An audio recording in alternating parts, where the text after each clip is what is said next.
You know how we're all taught there are 5 vowels in English? A, E, I, O, U, right? Well, what if I told you that's not really true? At least, not when it comes to how we actually speak the language. In spoken English, there are at least 20 distinct vowel sounds.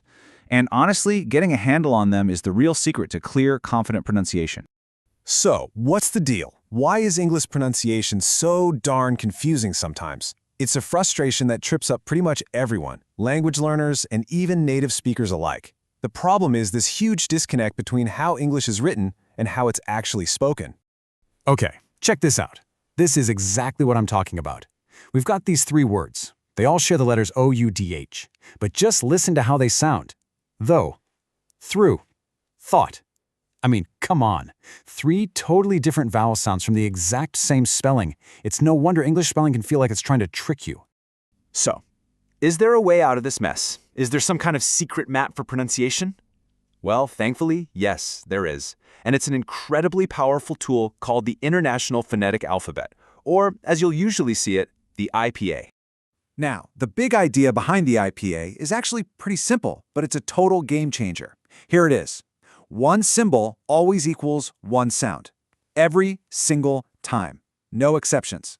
This system just removes all the guesswork. You can think of it like a universal remote for speech sounds.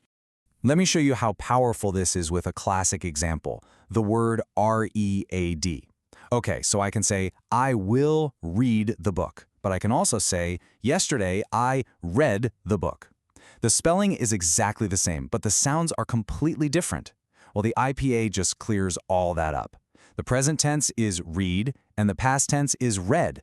The symbols tell you exactly what's going on, no confusion.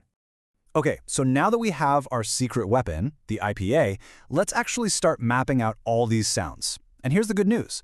All 20 of those English vowel sounds can be split into just 2 main groups, which makes learning them so much easier. We've got pure vowels and we've got gliding vowels. And yup, here's our magic number, 20. Specifically, we're looking at the variety of British English often taught as a standard, and it officially has 20 different vowel sounds. So, let's dive in and get to know them. All right, so here's how those 20 sounds break down. You've got 12 monophthongs and 8 diphthongs. Now, those might sound like fancy, complicated words, but the idea is really simple. A monophthong, that's just one pure, single, steady vowel sound. Your mouth stays in one position. A diphthong, though, that's a gliding vowel. Your mouth actually moves from one position to another while you're making the sound.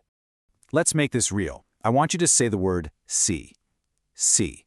Now say sit. Sit. The vowel in C is what we call a long, tense monophthong. The IPA symbol for it is IE. Can you feel how your mouth is kind of tight and stays in one spot? Now with sit, the vowel is I. It's much shorter and way more relaxed. See? 2 pure vowels, but totally different in length and how tense your mouth is. All right, now let's try a diphthong. Say the word my. The sound here is I. Now try to say it really slowly, like I-E. I-E. You feel that? Your jaw starts open for the ah, and then it closes up as your tongue moves for the e. That glide, that movement, that's a diphthong. And once you start to get the hang of these symbols and the sounds they stand for, well, you basically hold the key to pronunciation. Seriously, the IPA isn't just for linguists or some academic exercise. It's a really practical tool that helps you understand people better and helps them understand you. And you know what's really cool?